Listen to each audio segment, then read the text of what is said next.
دنیا میں انسان کے طاقتور ہونے کے لیے کچھ خارجی چیزوں کی ضرورت ہوتی ہے جس کی بنیاد پر انسان طاقتور بن جاتا ہے۔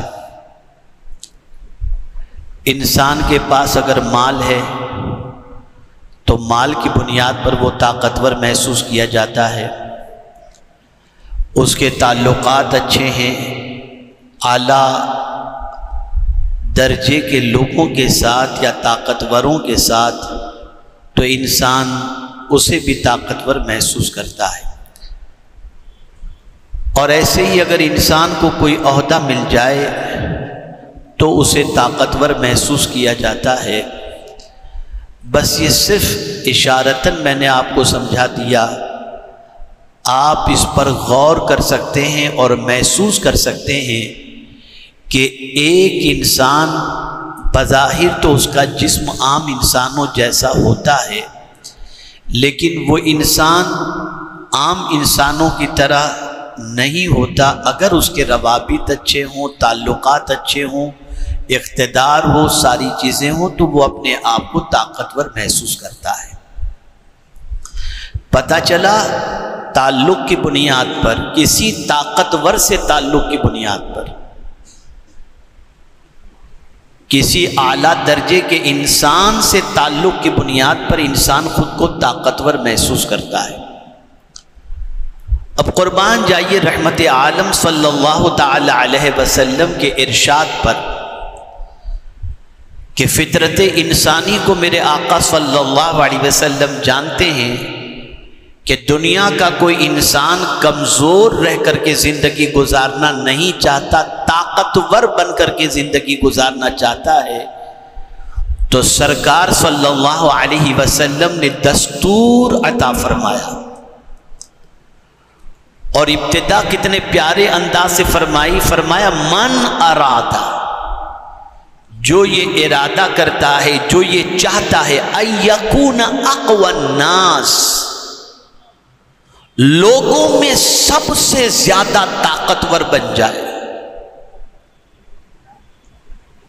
اب آپ اندازہ لگائیے یہ قول کس کا ہے؟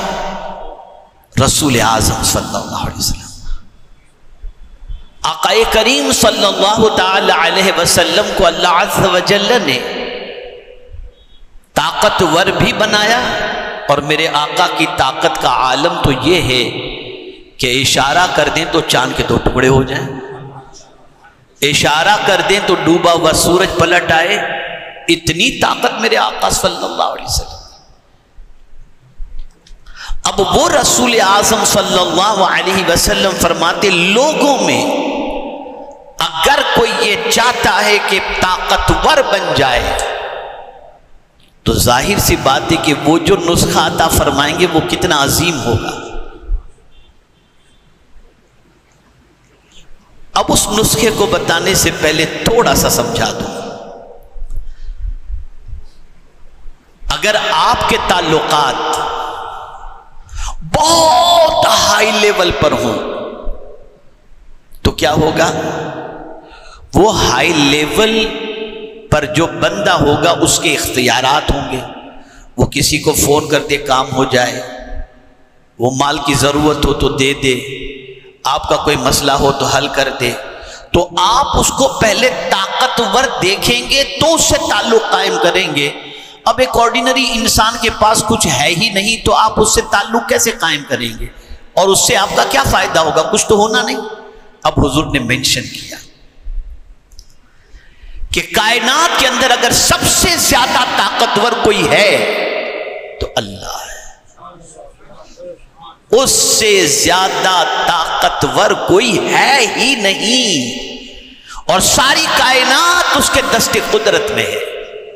وہی ہر چیز کا مالک ہے، وہی ہر چیز کا خالق ہے۔ زمین بھی اس کی اطاعت کرتی ہے، آسمان بھی اس کی اطاعت کرتا ہے، چرند و پرند بھی اس کی اطاعت کرتے ہیں، شجر و حجر بھی اس کی اطاعت کرتے ہیں۔